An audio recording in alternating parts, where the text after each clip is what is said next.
Ya. Muy buenas noches a todos, por empezar. Muy buenas noches a todos. Bienvenidos. Hemos llegado a fin de mes y vamos a tratar, a propósito del relato María Maruja, un testimonio clínico, un relato clínico de una analizante que trabajó muchísimo y que yo podría decir, de acuerdo también a cómo he presentado los relatos que están publicados, que ella ha podido ir de la Virgen, ¿no?, de la Madre Virgen a la mujer. Bueno, preparé un pequeño escrito que sirva para lanzar un poco un debate, sobre todo respecto de la super yo, respecto del objeto A, de la super yo como un objeto A, en fin, cuestiones a debatir. Voy a buscar el escrito, está por acá, así lo tengo de ayuda a memoria, porque en las cuestiones clínicas prefiero ser lo más cuidadosa posible para no ir más allá de lo que uno quiere decir. Saben que soy muy cuidadosa con el tema de los relatos clínicos, en fin.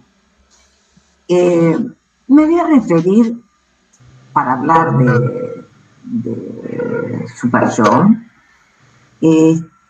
a dos momentos del trabajo con María. Un momento que tiene que ver con lo que se me ocurrió ahora llamar María yacente y el imperio del cajón. Esto del imperio del cajón ya lo había trabajado. Pero no trabajé la figura de María yacente, esa figura en donde María, podríamos decir, deja caer el cuerpo. Y digo, deja caer el cuerpo, porque el cuerpo, digamos, en el cruzamiento imaginario, simbólico, en el cruzamiento simbólico real, bueno, el cuerpo tiene vestimentas. Y María, bueno, lo podemos discutir si es que en ese dejar caer el cuerpo lo desviste, lo viste de otra manera, lo cadaveriza, no lo sé. Pero el asunto es que lo muestra sin velar, sin, digamos, disimular ninguna de sus exhalaciones, todo lo contrario. Se muestra sucia, maloliente, el cuarto tiene olor a flatos, a sudoración, a alcohol, a cigarrillos, a encierro. Sí, Y otro momento que también me interesa respecto de María es María y los dichos maternos. Es el momento que yo marqué como después, el momento de producción, después de que se establezca estúpida, como el significante de la transferencia. Acá sí, voy a leer un poquito. María relata recuerdos a los cuales refiere con las siguientes frases a dichos maternos que son ubicados en su infancia, repitiendo varias veces, desde siempre. Testimonia que, comillas, tenía que limpiar la casa porque soy mujer, los varones no deben hacer. Mi madre fue siempre una empleada. Fue a la facultad para terminar escribiendo a máquina para mi padre. También refiere, ella dice del marido, es un sacerdote muy especial, primero fue luterano, después no sé cuál es la iglesia evangélica. El tema que ella lo describe como él está consagrado a hacer sacrificios por Dios, y yo soy su esposa y me consagro a él. Ahora, él era, digamos, Dios en la tierra. Es además lo dijo, de que era un representante de Dios. Entonces, bien, entiendo que así como desde un lugar podemos decir, pobre madre, pobre hija, qué desgracia vivir en la casa de un padre alemán, tan déspota, etcétera, etcétera. La madre era profesional, podría haber cedido, María podría haber cedido, sí, de abogada, podría haber, digamos, buscado trabajo, etcétera. No, se recibe y se casa de acuerdo al designio materno, buscando un hombre representante de Dios, o sea, un otro sin tacha. Ahora, les decía que en esta cosa así de perentoriedad fue como que, sin tener los estudios que tuve después respecto de su persona, fue como que llegué a su persona con el sentimiento de culpa y con la pulsión. Sí. Lo que ella muestra es la cuestión de las compulsiones. No podía parar de fumar, chupar, comer, todo lo que era con la oralidad y la analidad y los platos. Eso está totalmente a la vista. Y a mí me hizo una relación muy, de Freud, ¿verdad? Se tratará de un sentimiento inconsciente de culpabilidad, lo que está en juego en esta mujer.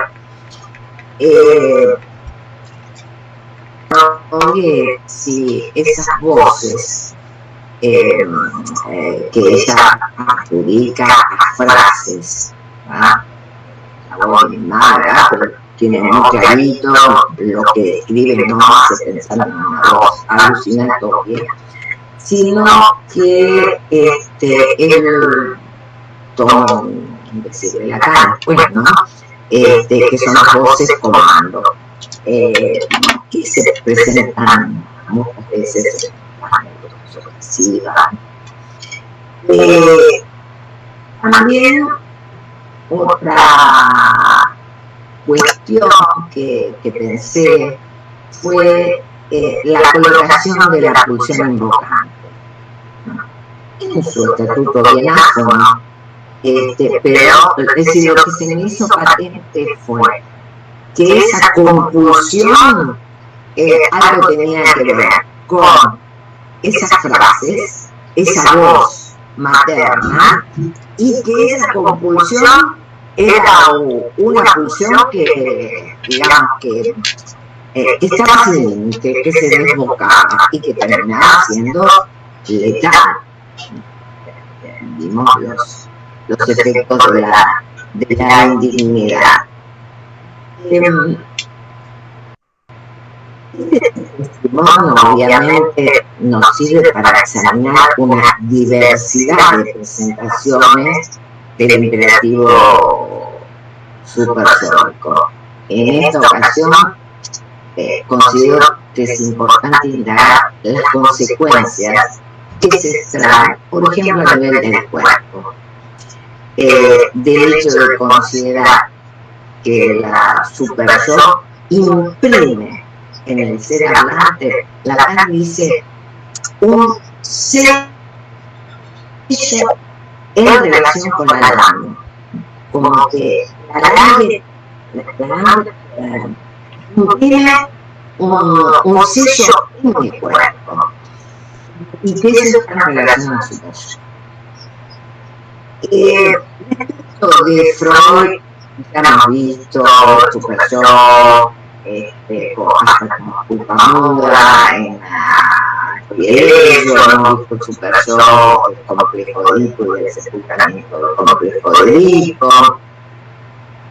Hemos visto el super yo, lado de Thanatos y el ideal del yo del lado de Eros, en más tarde la cultura. El presidente Wilson en el año 37, es interesante tener en cuenta la cuestión de que allí hay una puntuación que me parece muy clínica, muy interesante, que es la de decir los ideales también ponen en jaque a la cuestión del ideal, ¿no? Porque dice que el ideal es siempre tan ideal y siempre tan alto que al final el sujeto identificado a un padre nunca queda satisfecho con el resultado porque no, ese ideal es demasiado alto. Interesante, porque termina siendo mortificante. Y después hay una frase en Moisés y la religión monoteísta. Moisés y la religión monoteísta se publica, digamos, se termina de escribir más y se publica en el 39, pero lo escribió entre el 1934 y 1938. Saben que fue y vino con ese escrito muchísimo. Hay una frase respecto del super yo, respecto del carácter de obstáculo interior a la satisfacción que constituye el super yo, que dice: antes de poner en práctica la satisfacción exigida por el ello, el yo no solo debe tomar en consideración los peligros del mundo exterior, sino también el veto del super yo. Mientras, sigo contraparte de la frase, ¿no? Mientras la renuncia a funcionar por causas exteriores solo es placentera, la renuncia por causas interiores, por obediencia al super yo, tiene un nuevo efecto económico. Además del inevitable displacer, proporciona al yo un beneficio placentero, una satisfacción sustitutiva, por así decirlo. Y luego va a mencionar al super yo como una presión constante. Sabemos que esa presión constante fue una de las características que Freud trabajó en el año 1905 respecto de la pulsión. Entonces cabe la pregunta de si significa que el super yo es el que presta a la pulsión esa apariencia de presión constante. Es decir, no que la pulsión le hace que el super yo sea de tal manera, sino al revés. Será el super yo el que presiona, el que presta a la pulsión de la presión constante. Queda dando vueltas como pregunta. No sabía qué responder, pero me pareció interesante. Lo estuve rastreando en algunos escritos de Sarah Glassman. Sarah Glassman, podríamos decir, es el antecedente de Martha Geraert. No sé si todos la conocen. Es el antecedente de Martha Geraert respecto de los estudios. Después en Lacan, ya saben, pueden rastrear, de paso escrito, seminario 1, seminario 3, El seminario 3, en todo caso, bueno, habla de que es insensato, que es ciego. En el seminario 4 ya comienza a hablar de que es un significante que marca. Eso me había olvidado yo y me pareció, haciendo así como una revisión, me pareció interesante esto de el significante que marca, que imprime, estampa en el hombre el sello. Bien, vamos al seminario 10 que hemos estado trabajando. ¿Qué nos dice en el 10? Dice, todos conocen los vínculos del estadio oral y de su objeto con las manifestaciones primarias del superyo. Al recordarle su conexión evidente con esta forma del objeto A, que es la voz, les indiqué que no podía haber concepción analítica válida del superyo que olvide que en su fase más profunda es una de las formas del objeto A. Hace la conexión superyo objeto A, que Marcelo Tarde le pregunta. Me río porque, bueno, yo dejaba. La voz, dice, queremos conocerla bien, con la excusa de que conocemos sus desechos, sus hojas muertas, las voces extraviadas, dice, hace alusión a la psicosis y a la neurosis obsesiva, en fin, voces extraviadas, y su carácter parasitario. Y también marca en el 10 la cuestión de ese imperativo que no se interrumpe. Es un parásito al estilo el virus. En el seminario 18 será mucho más contundente. El seminario 18, lástima que no está... sí, ya está traducido. Porque me tomé el trabajo de buscar con la página de la edición en castellano. Se hace famoso ese seminario porque es donde Lacan dice que el superyo dice goza. Tal es la orden imposible de satisfacer, que como tal está en el origen de todo eso que se elabora, por más paradojal que eso pueda parecerles, en términos de la conciencia moral. O sea, como que toda conciencia moral tiene por base goza. Miren que les está haciendo un puente grande. Freud diría ideal del yo, conciencia moral, y por el otro lado superyo. Y él junta lo que está por debajo de toda conciencia moral es goza. O sea, lo que está por debajo de toda conciencia moral es el cumplimiento de la satisfacción pulsada. ¿Sobre qué cuerpo incide el superyo? Ahí hice un pequeño rastreo. Hago en el seminario 14. Hay algo así, porque Lacan se pregunta, ¿qué es el otro? Pregunta a su estilo en el seminario, ¿no? ¿Cuál es su sustancia? Y dice, aún no lo han adivinado. El otro, refiriéndose al gran otro, es el cuerpo.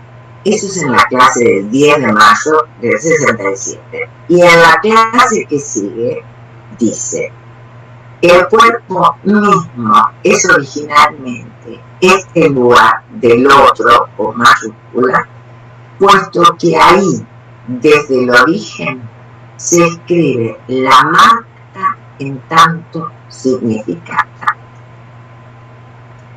El otro incide en la superficie del viviente, lo marca. O sea, ese cuerpo marcado es un primer lugar de gran otro. Es una de las modalidades del gran otro.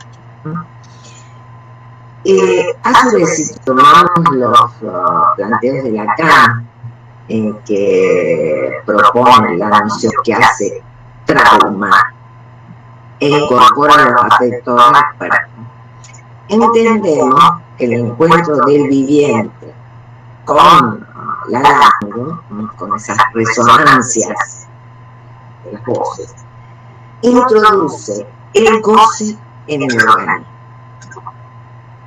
haciendo que el organismo se pierda. Es decir, ¿no? Por eso no somos individuos biológicos. Así como la imposibilidad para el ser hablante de ser un cuerpo. Digamos, no somos un cuerpo, tenemos un cuerpo, un organismo que está perdido, el instinto que está perdido. Podríamos decir, cierta sabiduría del instinto está perdida porque los restos de lo visto y lo oído que conforman la langue, esos restos que intrusan al sujeto, digamos, lo marcan de tal manera que le construyen un cuerpo marcado por el significado.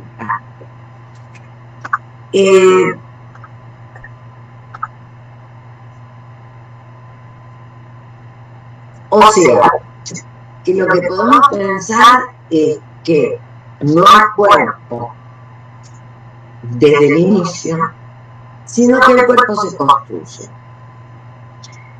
Que el cuerpo, como consistencia imaginaria, se sostiene por estar anudado a lo simbólico y a lo real. Es decir, no se reduce a la imagen, no, sino que está en relación, esa imagen está en relación a la marca significante y a la sustancia gozante. Bueno, hay que pensarlo en los tres registros. Hay una referencia a la relación entre el gozo y el cuerpo en el seminario 16, que les busqué la página. Dice: intenté indicar que la función del goce es esencialmente en relación con el cuerpo, pero no cualquier relación. Esta se funda en una relación de exclusión que es al mismo tiempo inclusión. Es lo que habíamos visto en su versión de sujeto, en Ciencia y Verdad, como algo que queda excluido es el corazón, digamos, la médula de los huesos, podríamos decir. Como algo que queda excluido es lo más íntimo.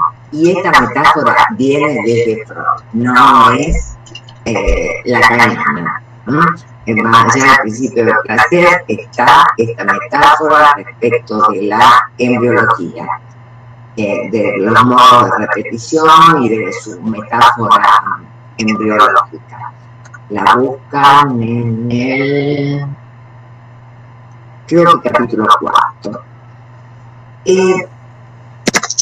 De estas formulaciones podemos desprender que si bien en la superficie del cuerpo queda la marca del otro, se produce como resto ese pedazo de un fuera de cuerpo proveniente de aquel. Es como, a ver, eso es el objeto A, ¿no? Sí, como un trozo de carne, un trozo en donde en todo caso, ¿no? En el cuerpo hay un trozo de carne, ¿no? Hay un trozo que proviene de esa marca que deja el otro. Y ese trozo queda como un resto, como un pedazo. Allí se refugia el goce. Y dice, ese goce que no es condescendiente con el principio del placer, es etc. Ese goce va más allá del equilibrio del principio del placer. Teniendo en cuenta que la constitución del sujeto implica una topología mucho más compleja que la del interior y exterior, podemos decir que el objeto A es lo irreductible en esa operación de advenimiento del sujeto en el lugar del otro.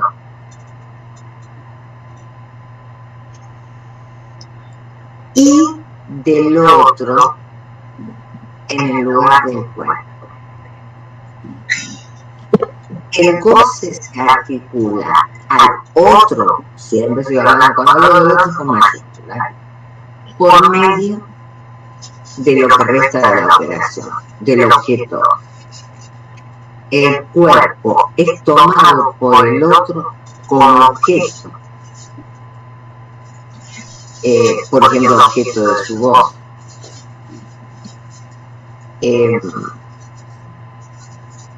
¿Dónde resuena? En el vacío del jardín o en el vacío pulsional. ¿Se acuerdan que cuando Lacan habla de pulsión, dice la pulsión rodea el objeto, pero no lo puede atravesar? No, hay un vacío. O cuando Freud, para teorizar el vacío y teorizar lo más íntimo del inconsciente, ¿qué es lo que hace? Toma la representación cosa de los filósofos, lo cambia, toma, pero lo cambia. Lacan lo hace, pero Freud también lo hizo. Tomó el concepto de representación cosa de los filósofos, pero lo cambió. ¿Por qué lo cambió? Porque le dejó un núcleo vacío en contenido, pura marca, dice, del encuentro vivencial con el otro. Y después de la representación cosa propia del inconsciente, representación inconsciente, sabemos, vamos a decir, me imagino que la rodea, sabemos por sus atributos, las sensaciones, organizadas por lo óptico. Ahora, ¿qué sucede con el objeto pulsional? Condensa goce. Y así, a ver, ese es un goce de estructura, es el goce concerniente al cuerpo. Entonces, claro que cabe la pregunta, acá todos los que estudian cuestiones del cuerpo y las psicosomáticas y demás, yo creo que hay como distintas cosas, ¿no? La autolesión y todo eso para un lado, las psicosomáticas tienen otros tratamientos. Pero es interesante saber y estudiar por qué a veces ese goce que es concerniente al cuerpo, bueno, se va de límites totales. Sí, lo que sabemos es que es algo bien del orden de lo real, o sea, de la lógica de no para, de no escribirse, no para, no cesa, término lacaniano, de no escribirse. Marta Jerez en las voces del Super-Yo dice: extremidad es la cosa excluida en lo interior, la cosa como mayúscula, o sea, refiriéndose a la vida. Pero vean la frase de Marta: extremidad es la cosa excluida en lo interior, Super-Yo real, ya que la voz, aunque proviene del otro, es el interior del sujeto donde resuena. Si tomamos lo presentado por Lacan acerca del Super-Yo como nombre del significante que marca, imprime, estampa un sello, comprendemos que el modo de hacerse presente dicha instancia es a través de la voz como pulsión invocante. En el seminario 7 dice al respecto: voz que no se asimila, después lo voy a repetir en el 23, pero ya en el 7 lo encontré. Voz que no se asimila, sino que se incorpora constituyendo un ser que habla siendo hablado. En esta época, diga, voz que no se asimila, sino que se incorpora, porque sí, un exterior se hace íntimo, algo ajeno a mí, estando en mi núcleo. David, la voz como objeto pulsional, sin materialidad sonora, pero que resuena en el vacío pulsional, constituye ese núcleo real del Super-Yo, donde el cuerpo del ser hablante se ve concernido, afectado.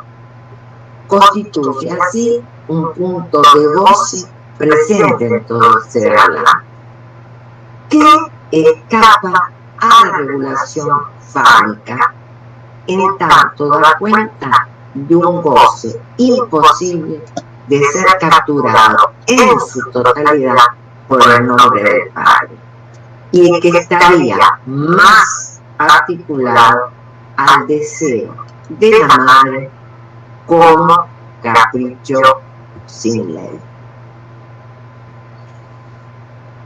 Yo le diría que prefiero callarme acá, porque les he metido muchas cosas que ya conocen, pero que bueno, hay que darle vueltas y vueltas y vueltas para digerirlas, ¿sí? Es lo que se me ocurrió pensar para no lanzar un debate así a tontas y locas, como si fuera así un debate sobre María Maruja, y porque no habíamos hablado mucho de ese periodo de ella, que fue mucho tiempo,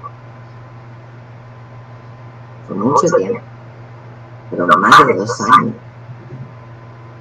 Hay que estar metida en la cama tanto tiempo.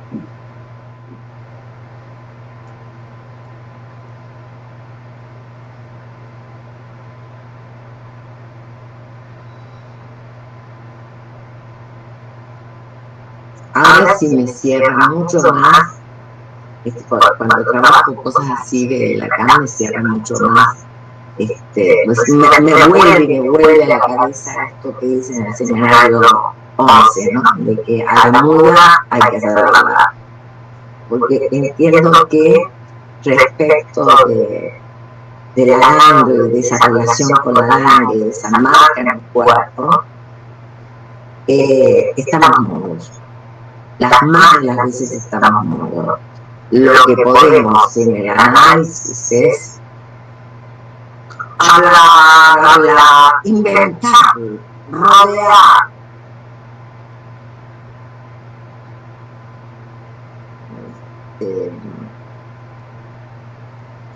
Pero por algo, digamos, Lacan habla de la construcción del cuarto nudo. Miren que Lacan ha sido alguien muy preocupado por lo terapéutico. Y sin embargo, bueno, habla del sujeto advertido, de la construcción de la gama de un cuarto nudo con una suplencia. ¿Por qué? Bueno, la langue hace a una marca, quizás es lo incurable para Freud.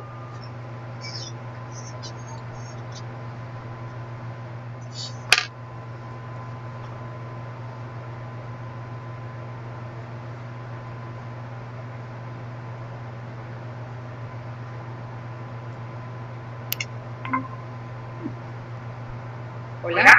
Berenice, te escuchamos. Se cortó la conexión por un segundo.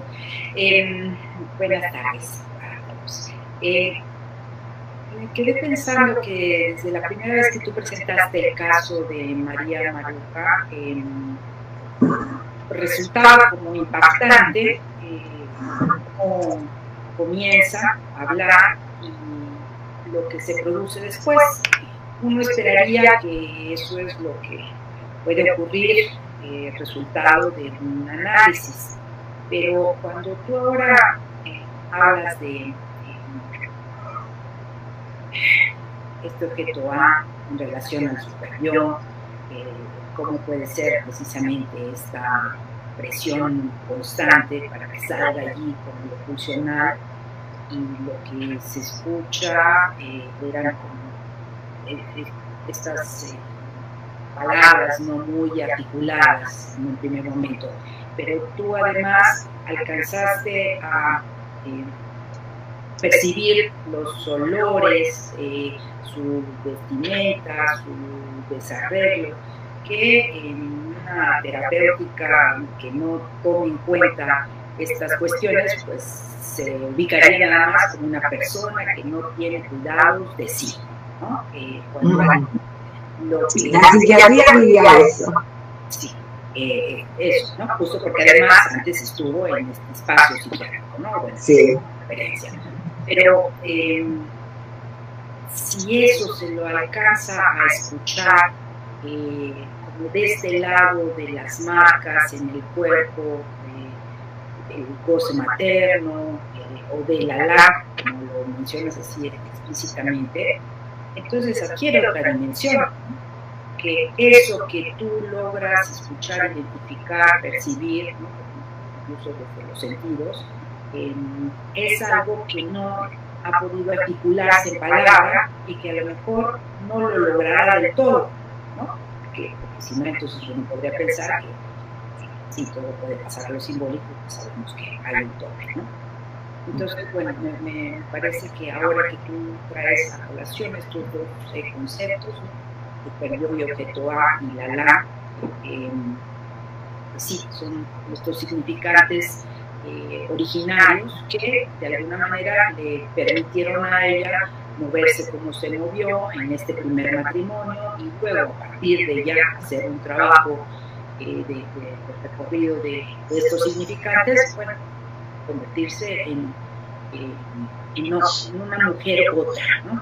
O sea, en otra cosa, porque no deja de ser lo mismo que es, ¿no? pero también puede ser una mujer de otra manera.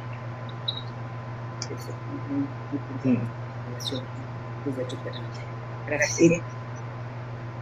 Muy interesante lo que comentaste, Berenice. Yo lo que diría es, de superyo no nos jugamos. ¿no? O sea, le podemos dar unas cuantas vueltas, acotarlo, ¿no? Es imperativo de voces que tiene el super-yo. Obviamente se acota, se disuelve, pero bien, hay algo que se juega en el orden de lo incurable, que es justamente lo que yo entiendo que es a partir de ahí que uno tiene que estar, un sujeto tiene que estar advertido para ponerse a inventar.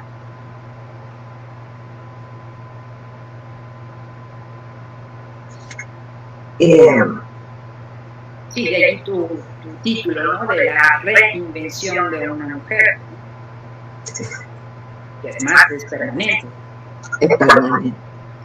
O sea, es inacabada, en todo caso, la invención. Es inacabada, exactamente, es inacabada, ¿no? Y uno inventará una vuelta, inventará dos, inventará tres.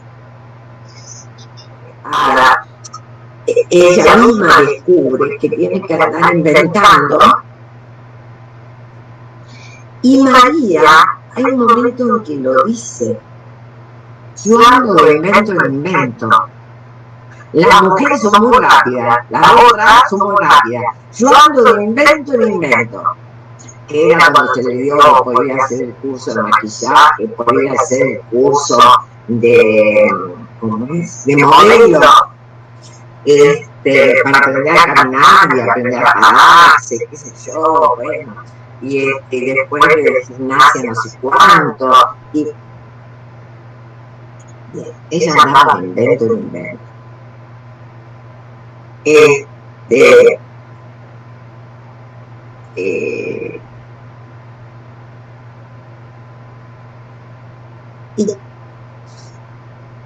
quizás la mujer, al no estar totalmente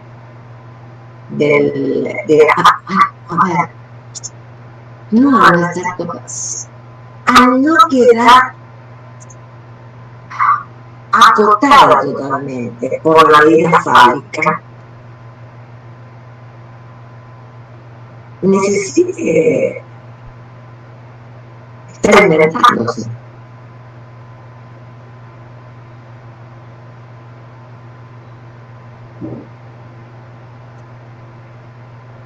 Se le ocurre cuando puede, obviamente, cuando puede.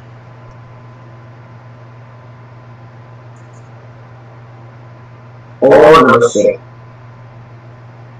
o quizás pueda aparecer muchas invenciones y bueno, no todas las invenciones sean beneficiosas o no sé cómo llamar. No,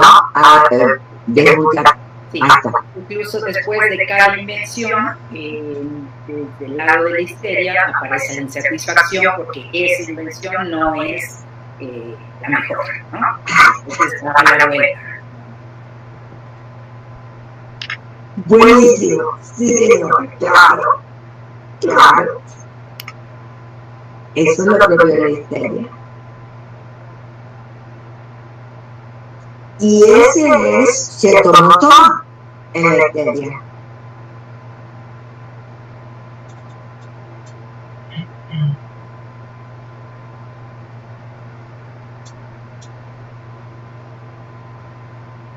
Yo me quedé pensando una cosa. Buenas noches. Buenas noches, Sandra, ¿cómo estás? Estaba de incógnito porque como no me siento bien, tengo una cara. Entonces me quedé así apabuchada. No, me quedé pensando en el comentario de Berenice en relación que vos le contestaste con la psiquiatría, ¿no? Y había la psiquiatría. Si justamente el trabajo que vos hiciste con esta paciente, y se ve claramente en tu escrito, y lo que comentábamos la otra vez y ahora, cómo vos tomás en cuenta todo el trabajo, todo lo discursivo que la atraviesa, más allá de sus palabras, ¿no? Cómo queda claro en el discurso del otro cómo ella está inserta y desde allí cómo ese discurso del otro opera en ella, ¿no? Entonces queda muy claro tu escucha más allá de lo que ella trae puntualmente, ¿no? Como todo el contexto y toda la situación y el atravesamiento de los discursos familiares la condicionan, ¿no? A diferencia de lo que haría la psiquiatría, que sería esto de, bueno, leer síntomas nada más, ¿no? Sí. Y solo a partir de ese recorrido es que si ella puede reinventarse, es por el acompañamiento a través de toda esa cadena significante que vos lográs hacer con ella, ¿no? Y que ella logra hacer en el trabajo contigo, ¿no? Solo a partir de ahí me parece que es posible y que en este caso queda, para mí es muy claro cómo se trabajó con ese entrecruzamiento de significantes que le determinan.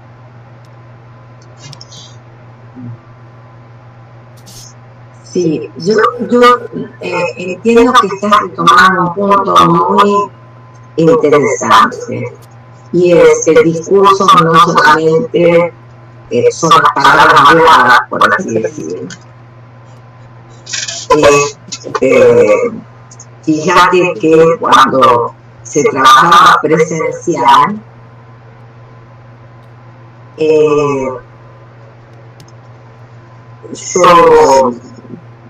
fue mi estilo.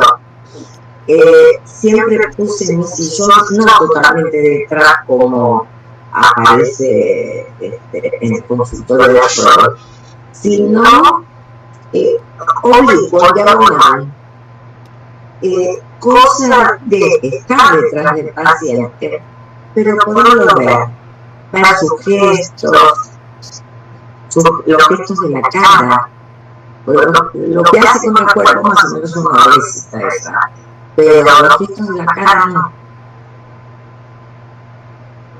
Y hay gestos de la cara que son muy significativos, que son significantes. Yo diría de cómo toca el timbre, como llama por teléfono. Totalmente. Como toca el timbre, ¿no? Cómo llama por teléfono, los rodeos que da o no da, ¿no? No sé, y si lo pensamos en un niño, ¿no? O en un paciente grave en la familia también, la prensa nos va a decir alguna otra cosa diferente que solo las palabras. Cuando alguien llama por un sujeto que padece o llama por un sujeto que molesta, por ejemplo, sencillito, ¿no? O sea, este pibe lo traigo porque en la escuela me vuelve loca porque bla, o yo creo que a mi hijo le está pasando algo, ¿no? Y lo mismo con un adulto, ¿no? Por eso me parece que cuando vos la tomás a esta paciente no solo lo que verbaliza, sino lo que dice, no es solo lo que verbaliza. No, exactamente. Primero les pasé a ustedes hasta lo que hablé, porque encontré mis notas que se los había pasado, lo que hablé con el psiquiatra, cuando el psiquiatra viene a verme a continuo, colega, como psiquiatra, estaba iniciando su formación psicológica, pero si bien no estoy enteramente de acuerdo con la cuestión de darle mucho estatuto a la pre-entrevista telefónica, digamos, sí, lo que le doy estatuto es a todo aquello que representa el sujeto, a todo aquello que diga en ese sentido el sujeto, no como la pre-entrevista, sino como como el decir, como que dice ahí, ¿no? Exactamente. Yo creo que hay que darle estatuto a todo aquello que represente al sujeto, que diga algo de él. A ver, no sé, cuando la madre me abría la puerta, la mirada de esa mujer te aseguró. Yo hacía mis esfuerzos para sostenerme, pero esa mujer te congelaba. Era de una dureza. Era una mezcla de te congelaba o te fulminaba. Amelia.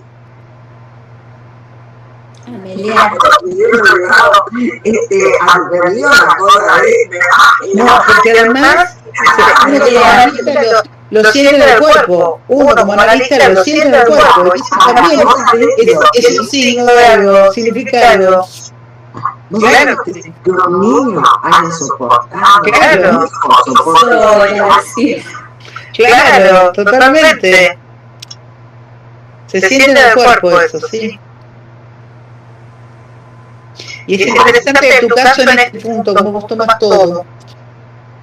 Y de todo haces un pinchito, para tomar en cuenta. Sí. Mi mapeo, yo voy es muy interesante. Después entonces se une, alguno que hace y así aprendemos pero ya se va a articular, espero. Aquí ando. Sí. Pero yo creo que es muy importante en la función analítica. Ahora, esa mujer, por algo también, digamos, hay muchos motivos por los cuales un analista escribe de un analizante, pero digamos que a mí me llevó a estudiar el equívoco homofónico, me llevó a estudiar las formas de interpretación en TAM, y a su vez toda la cuestión que yo había estudiado de la ¿cómo te puedo decir? Me la dio servida en bandeja. ¿Sabes qué me acordé? Parafraseando a nuestro amigo Gabriel Pulice, los indicios en una investigación. Claro, los indicios. Los indicios. ¿No? Tipo Sherlock Holmes, ¿no? Lo que dice Gabriel en su libro. Y hay que tener un poco de espíritu de Sherlock Holmes. Sí. Por eso digo, parafraseando a Pulice. Entiendo que sí, que hay que tener un poco ese espíritu, sobre todo cuando, a ver,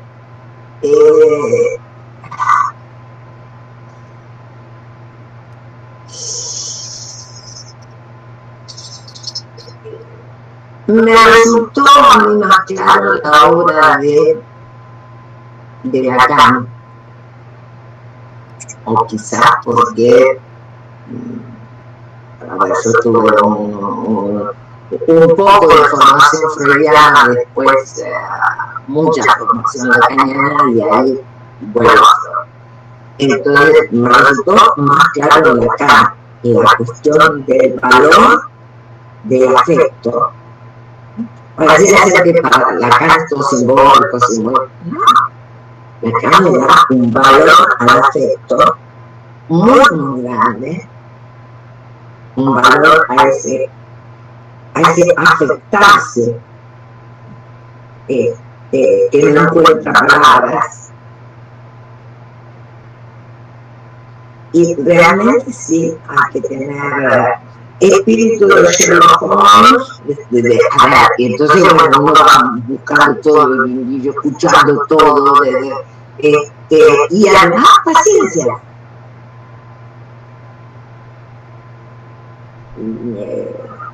¿No? como decía Freud, hazte paciencia.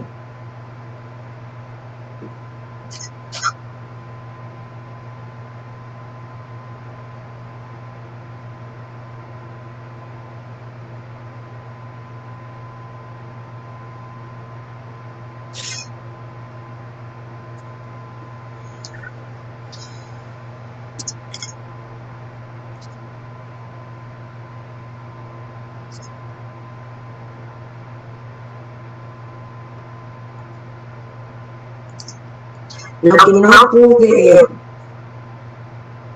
no pude despejar realmente, es esta cuestión de la relación del super yo, por algo es el que más sabe de eso. En el sentido de el ello plenamente funcional y el superyo siendo una fuerza constante, imperiosa, como territorial. Esa pregunta doble entrada que hice, no sé si se resolverá caso por caso, si uno podrá dar alguna respuesta según la clínica de la singularidad de cada caso lo presente, o si, bueno, dándole algunas vueltas más, encontraré más, pero lo que encontré, tengo que hablar por ahí como ajedrez. Lo que encontré en Sara Glassman, que es una de las que le da vuelta a la cosa, es que llega a la pregunta, no llega a la respuesta. Habría que intentar un poco más.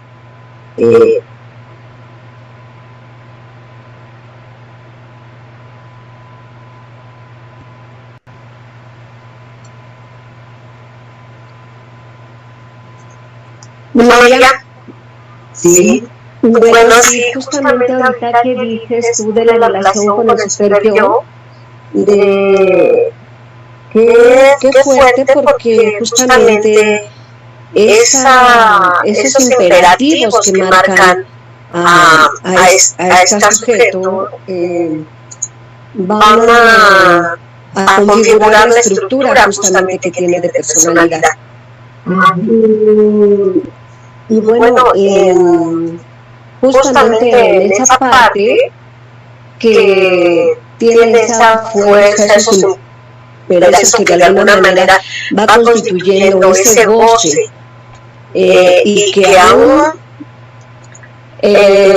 me salta esta parte que finalmente nosotros, como tú lo mencionaste, sabemos que pues no haya eso de la cura, sino simplemente hay una tramitación de una serie de cosas en la historia que de alguna manera van a dar pauta en ese conocimiento y en esa reinvención del sujeto que de alguna manera va a permitir que pueda seguir tramitando su vida y reinventándose en esa falta que quizá ya con el conocimiento admitido va a aprender a aceptar inclusive el dolor sabiendo que goza con ciertas cosas. Y ahí vendrá la parte que mencionas tú,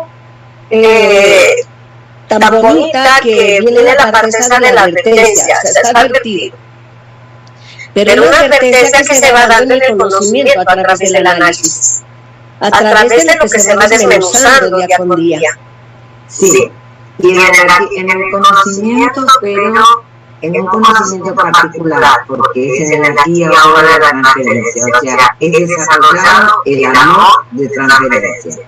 Exacto, porque además se va dando cuenta del deseo, ¿sí? De ese deseo originario, de ese deseo materno, ¿sí? Que de alguna manera lo fue constituyendo.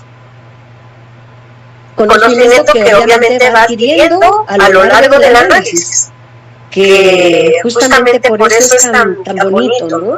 El proceso, y que muchas veces, aunque sea un proceso largo, pues no es para todos da cuenta realmente de quién, pues quién sí, ¿no? Y viene en esa parte que menciona Freud de arte y paciencia, realmente.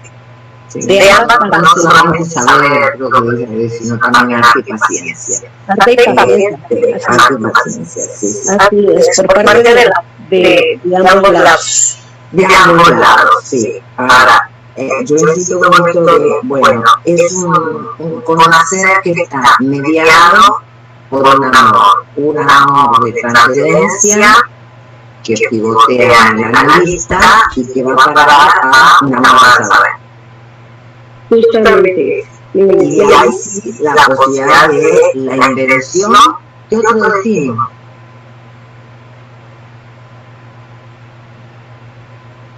Sandra, no, quería participar. Que creo que es muy importante.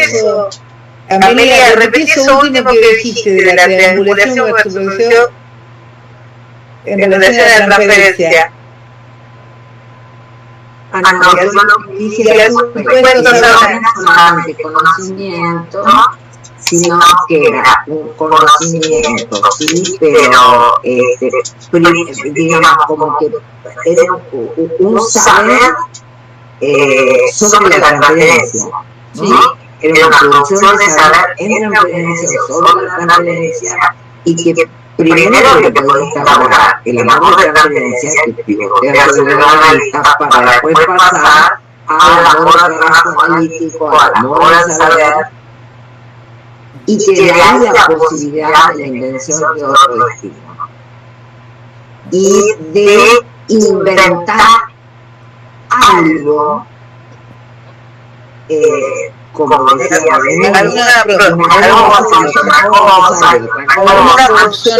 alguna producción nueva de ese pivot, ¿no? Exactamente. Una producción nueva. Sí.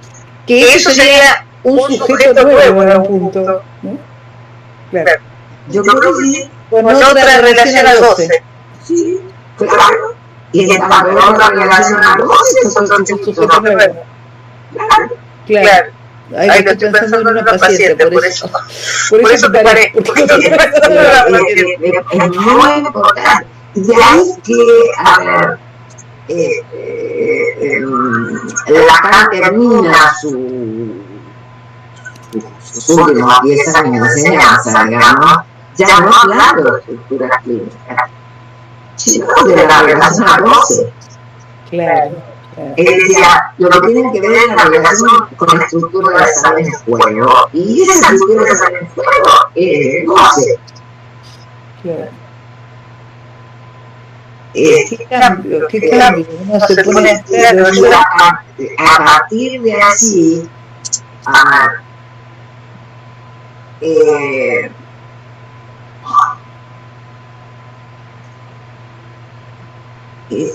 a ver, es como que cada uno llegará hasta donde puede, porque cada uno, digamos, hará la invención que puede,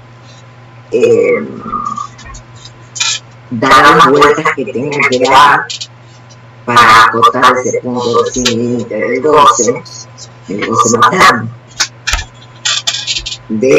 ¿No? El capricho sin ley, claro, del deseo materno.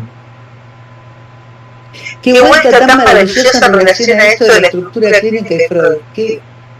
Nunca me había dado cuenta de eso. No me había dado cuenta. O sea, yo lo primero que en mi vida lo estudié Lacan. Lo empecé a estudiar después de recibir, bastante después. Y uno se da cuenta después que empieza a estudiar y a leer cómo va cambiando sin darse cuenta algunas cosas. Sí, esa vuelta también te vas dando cuenta de cuán freudiano fue Lacan, qué lectura exquisita tenía de Freud. Claro, ¿cómo lo ves? De las patologías, claro, qué genial, genial. Una maravilla. Genial. Porque, a ver, esa idea de que la función bordea al objeto y que el objeto es un borde, nada más. genial, es correlativa totalmente con Dani. Claro.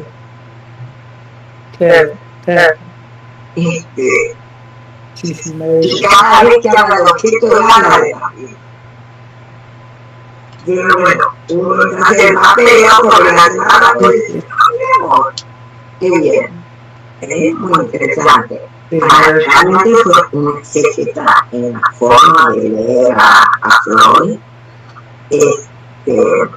Yo siempre digo, bueno, tenía mucho más, digamos, a ver, como que Lacan pudo meterse en el bolsillo 50 años de experiencia psicoanalítica respecto del punto de partida de Freud, pero más allá de eso, evidentemente, supo leer a Freud.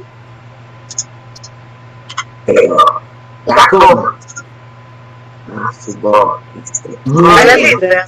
Como nos enseña a nosotros a escuchar a los pacientes, a la letra. A escuchar a los pacientes lo más al ras de la tierra y a la letra. Tal cual. Y lo más al ras de la tierra. Y en eso de escuchar a los pacientes, sí, yo, digamos,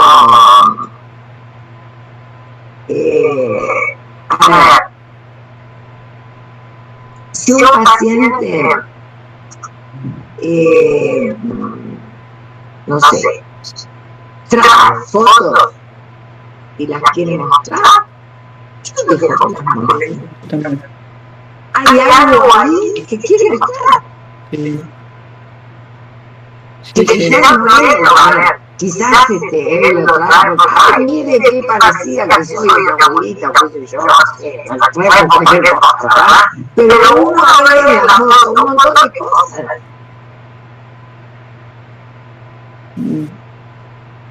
Alguna vez no me olvido que un analizante trae un conjunto de fotos para que yo viera las distintas fiestas que le hacían a los papás, cómo la querían, esto y lo otro. Yo hice una observación que hasta le volví y decía, espérate, ¿cómo la foto? No, sentate acá, pusimos todas las fotos de la libana, miré la foto. Y bueno, ya está, ya las vimos, no dije nada. Lo que yo vi es en todas las fotos, la niña y el adolescente, pero la niña de 3 años estaba con el ceño fruncido.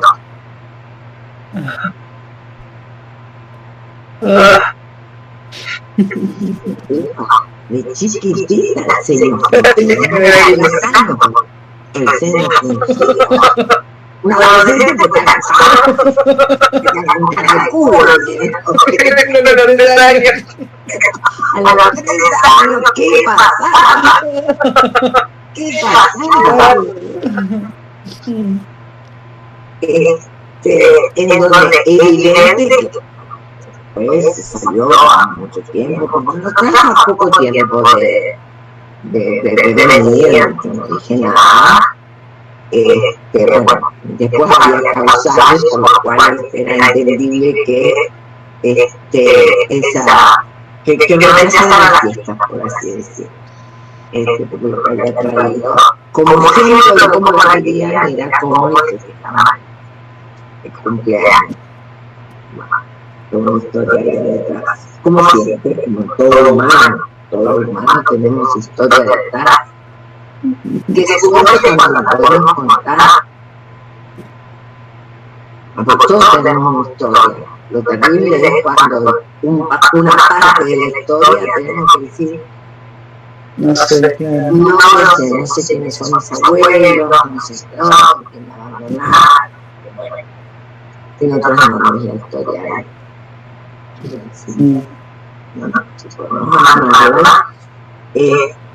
Ahora, creo que lo importante y la gran maniobra de un análisis está en esta cuestión de acompañar a un analizante, a un sujeto, a ver, de acompañarlo a que pueda inventar algo con esos restos incurables, podemos decir.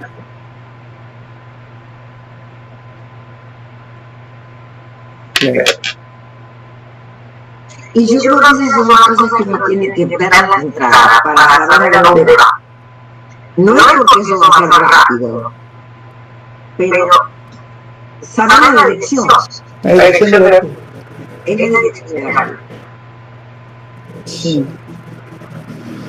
Que en el año 57 termina diciendo se trata del significante impar. Lo importante es que hombre o mujer sepa que el paro lo puede tener o no tener, en tanto no lo es. Hasta ahí llegan al 57. Pero la dirección de la vida tiene un valor muy grande, que es el concepto de dirección, no solamente por dirigir un análisis, sino hacia dónde. Porque hay algo de todo esto. Mira, pensando en que en dirección de la cura habla de los efectos de la almada y que uno trabaja con eso. Si algo de todo esto que es pura marca puede volverse en demanda, ¿sabes? No puede, chao, la demanda te lleva a la protesta. Pero lo que de la nada te pone histérico, ya, digamos, pero se encarrila para otro lado. Entonces, no se evacúa todo, pero si algo de eso se puede poner en demanda, bueno, yo imagino que esta mujer, el señor judío, podríamos decir, tenía mayor, tenía sus saberes como mujer, pero digamos que tuvo que haber tenido una maniobra como bastante grande, porque sí, no se convirtió en una mujer fácil. Creo que tenía que estar siguiendo. Es decir, no era una mujer, a veces los hombres, era una mujer exigente de seducción. ¿No? Los hombres en general son seductores hasta que en su imaginario que son dueños de la mujer, hasta que se casan, ¿no? Hasta que le hacen madre. Hay son hijos de la mujer, ellos tienen dueños que son hijos de la mujer. Son hijos que, como decía Cruz, se estabilizan el matrimonio, si es hijo de la mujer. En ese sentido, esta mujer, para este hombre, para el señor judío, bueno, ella ha sido un indomable. De un invento, con mucha necesidad de libertad,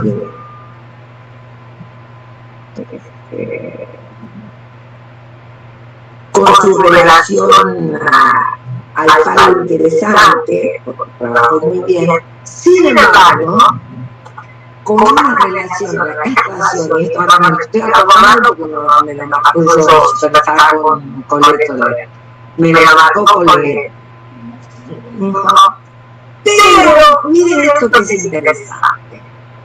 Hasta en sus últimas sesiones, ella marcaba como un lugar que la excitaba mucho y la lanzaba a la relación sexual. El ver el pene erecto circuncidado. Lo cual hacía a a determinadas posiciones para la relación sexual, a determinados indicios de la relación sexual, pero hasta por ahí comentaba situaciones en donde, no sé, él estaba bañando, lo que fuera, qué sé yo, ella con las palabras lo sabía excitar, pero ella le decía mostrar, para ver, por ahí no tenía ni tiempo de nada, ella se iba al trabajo, pero ella, ese ver, y entonces con lo que me decía es, ella necesita asegurarse de la falta en el otro, en el cacho de cara, en la marca de la cara. Y no me acuerdo, creo que está así, Elizabeth, creo que está en el trabajo. Olga me hizo leer unas cosas respecto de la cadena de la circuncisión. Elizabeth. Hola, Amelia. Hola. En lo que estoy pensando, esto último, esto que hablaba recién, Sandra, de cambiar la modalidad de goce. Si podemos pensar que ella acá muestra otra modalidad de goce, de pasar de este goce oral, de la pulsión oral, de esto de no parar de comer, o de otras cosas, ¿no? A todo tan autoerótico y tan primario, a una pulsión escópica, a una pulsión sexual más direccionada, no tan primitiva, ¿no? Se me ocurre pensar esto último. ¿Podríamos pensarlo así? Sí, podemos pensarlo así, ¿sí? Además, fíjate que, como vos decís, de una colocación funcional muy primaria, ella hace, bueno, por ahí algo que no sé si está arreglado, pero al cópico y a su vez de esta voz áfona de la madre, podemos decir. La voz áfona son las actitudes de la madre, no hace falta que la madre diga, son las actitudes que debe haber tenido, que tenía ya suficiente, ¿no?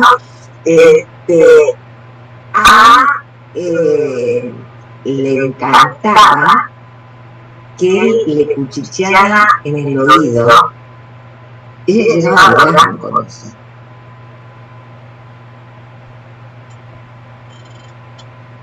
Y seguí, no tenía,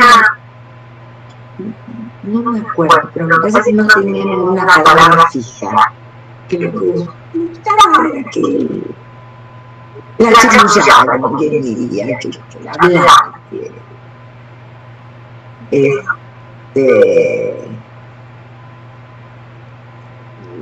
Interesante. En un lugar diferente a la que era esa parte con las sábanas, cualquiera que se quería tapar con las sábanas, con una mamá así. Sí, realmente sí. Realmente sí. Porque, a ver, sos fea como yo. A ver, es terrible. Hay que decirle una hija eso. Ser varón es mejor. Bueno, por ahí se puede llegar a escuchar al día de hoy. Pero sos fea como yo. Cométela sola. Cuando la hija le va a tomar una protesta, alguna cosa, cométela sola. La mujer tiene que soportar todo. Amelia, entonces, a ver, esto que venía, quiero hacer como un, entender un poco. Las palabras nos sirven de los significantes, que son palabras, nos visten el cuerpo. Hay palabras que ella se llegó a mostrar sin vestiduras, tapada con una sábana solamente. Y estas palabras, algunas tienen tanta condensación, son significantes tan condensados que hacen marcas más imborrables serían, y esta sería la langue. Sí, sí. Hay significantes que tienen tanta condensación de goce, de ese capricho materno sin ley, que algo de eso, porque no es de la desinencia de cualquier palabra. Acá dice que finalmente son trocitos de palabra. Y es eso lo que la ha visto en la clínica, es lo que se puede ver en la psicosis muy claramente. Y sí, yo también en la clínica he visto que o pequeñas palabras, o una palabra, una desinencia. Eso sería lo que forma el super yo en su vertiente nefasta. Sería el super yo ese que marca de manera estas palabras que no podía la paciente de María dejarse. De eso debe estar o lo que Marta que le llama la culpa muda. ¿Sabes qué? Alguna vez he visto en el caso del hombre de las ratas, la R. Sí, eso sería. Exacto. Sí. Hasta en alemán tiene una sonoridad especial. Interesante. Sí. Sí, no me acuerdo de la palabra, pero es el RA, creo que es el, que no sé bien cómo se pronuncia. Y esto que preguntábamos al final sobre la relación entre el super yo y lo pulsional del ello, que no llegué a entender cuál es la pregunta. Claro, la pregunta es un poco de temática. Si es el super yo el que le imprime la fuerza constante a la pulsión, o al revés, o la pulsión hace que el super yo funcione como fuerza constante. Interesante la pregunta. Es una pregunta que bueno. Es bien la linda pregunta para pensarla. En la clínica. Ir mirando acá en la clínica. Yo creo que aquí mirando en la clínica. Sí. Sí, hasta a veces pienso que uno puede hacer un trabajo como así, bueno, ahora, ¿no? Como de viendo, analizando por analizar y ver qué podría decir de eso en cada analizante. Como para poder decir, bueno, yo en mi clínica veo esto, veo esta tendencia, lo que sea. Sí, te quería preguntar, perdón, Elisa, te interrumpí, disculpa. Te quería preguntar en esto cuando estabas dando la explicación de estos significantes, vos hablaste de la culpa muda que habla Marta Jerez. ¿Podés ampliar un poquito más eso? Es la vertiente real del super yo. Es cuando el sentimiento, digamos, inconsciente de culpabilidad no se enlaza a los significantes, sino que te lleva al acto, a pasar el acto, a la psicosomática, o al accidente, o a autolesiones, a una compulsión. Genial, muy claro. una culpa, un sentimiento, ¿verdad? Que no encuentra expresión. Y por ahí no es el sentimiento de culpa porque hice algo malo. No. En todo caso, es el sentimiento de no fui suficiente para que mi madre fuera completa. No consentí enteramente ser el objeto que tapona la falta de mi madre. Eso es la culpa estructural. Perfecto, sí. Clarísimo, clarísimo. Amelia, gracias. Sí, muy claro, muy claro. No pude dejar de desear matar a mi padre. Así era yo el único de mi mamá, la única de mi mamá. Ese, digamos, es una culpa de estructura, pero a ver, la guitarra, el violín psicoanalítico suena genial, el asunto es atravesar los manos. Claro, claro. Tal cual. Lo más difícil. Lo más difícil. Muchas gracias, Amelia. Muy bueno. Que Freud estaba muy bien orientado. Yo creo que respecto de la transferencia, creo que por ahí la analista lacaniana, con esto de pasar a la transferencia de trabajo, insistir en la transferencia de trabajo, a veces preguntamos poco por la transferencia en relación a nosotros, ¿no? Y Freud estaba más orientado. Por eso es, por ejemplo, que en el nombre de la gata, en el Original Records, Freud comenta cuando el paciente le dice, fui al restaurante tal y estaba tal Freud, no sé, alguien que se llamaba Freud de apellido también,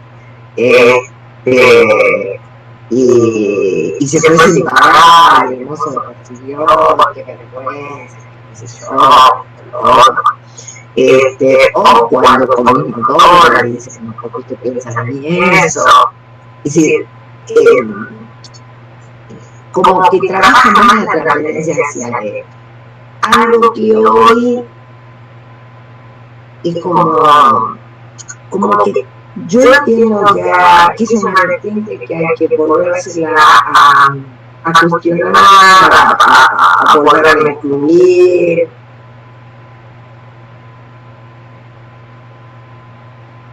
Porque si no es con el enlace del amor de transferencia,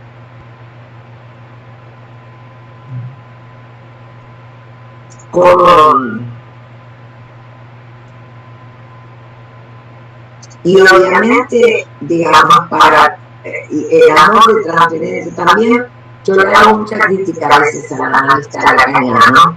Porque siempre digo, parece mentira que sabe que se trabaja con el amor de transferencia, y es, digamos, el meme, podríamos decir, de la analista lacaniana, es un poco amable. Es un cara de piedra, terrible.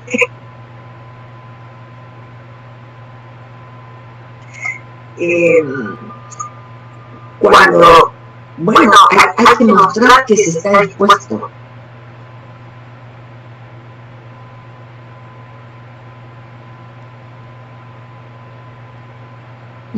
A ver, el fin de semana tuvo una emergencia, una paciente mía.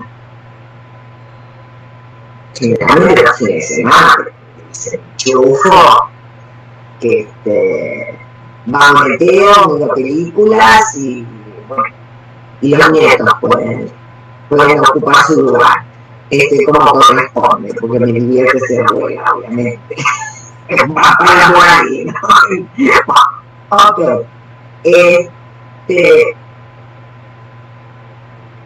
Un analizante que es sola. Murieron sus padres, murieron sus hermanos. Hace poco murió una hermana de cáncer. Bien, tiene un problema orgánico. la monitoreé, que si hubiera sido época COVID me voy hasta el sanatorio. La monitoreé todo el tiempo. No, pero ¿cómo voy a decir? El lunes tengo que ir a trabajar. No, a ver. Mira lo que te dijo la médica que te dio. Bueno. ¿Ah? Ya después de ver el efecto de la transferencia, pero es mostrar la disposición humana. Después no. Gente, beso grande.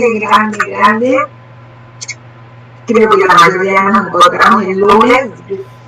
Más